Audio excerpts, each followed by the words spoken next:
You don't deserve this. You're not good enough. They probably don't like you. You've heard these thoughts before.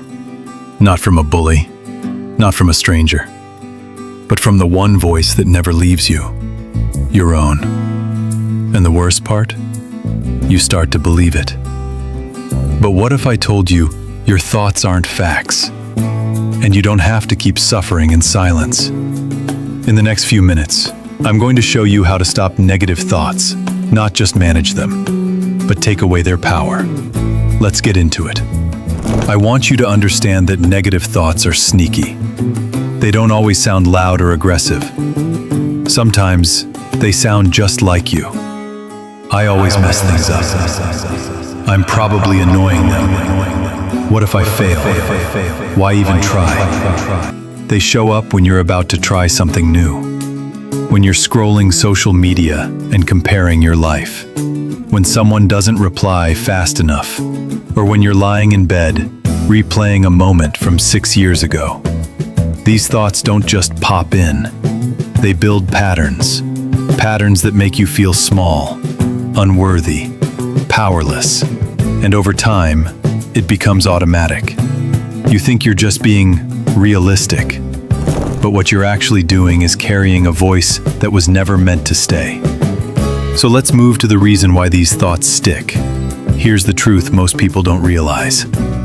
Your brain doesn't care if a thought is true. It only cares if it's familiar. So when you repeat a thought, even a painful one, over and over again, your brain treats it like a well-worn path.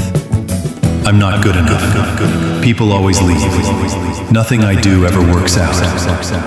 It doesn't matter if those thoughts are hurting you.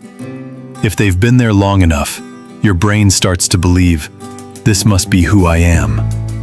And sometimes, that thought came from someone else's voice. A parent, a teacher, an ex, someone who made you feel small.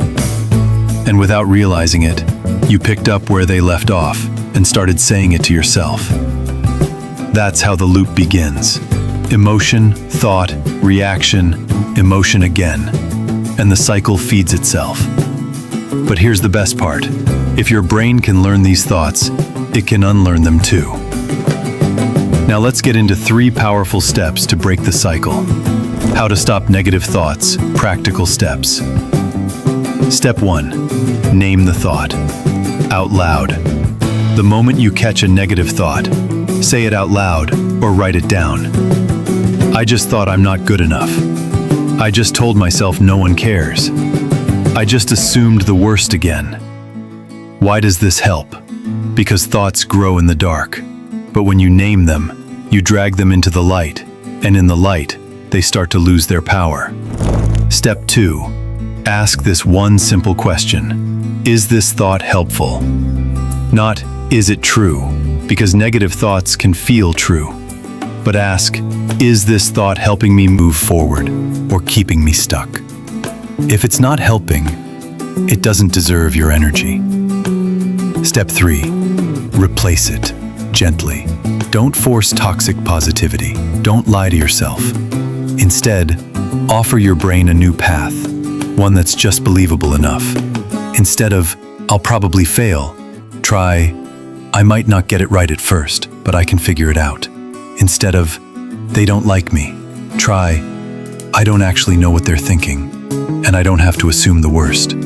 It's not about being perfect, it's about being kind. Because the voice in your head, you're going to hear it every day for the rest of your life. Might as well make it a voice that helps you heal, not one that keeps you afraid. If no one has told you this before, let me say it now. You are not your thoughts. You are the one who hears them. And that means you can also choose which ones get to stay. Negative thoughts might still show up tomorrow. They might whisper again when you're tired, stressed, or doubting yourself. But now, you know what to do. You know how to stop and say, that's just a thought, not the truth. Every time you choose a kinder voice, every time you interrupt the cycle, you are rewiring your brain. You are creating peace on purpose. You don't have to believe every thought that crosses your mind. You don't have to fight your brain, just train it. And the more you practice, the softer the storm becomes. So the next time that voice comes back and says, You'll never be good enough. Smile, take a breath, and gently answer back, That's the old story. I'm writing a new one now. if this helped you, share it with someone who's been fighting a quiet battle in their mind too.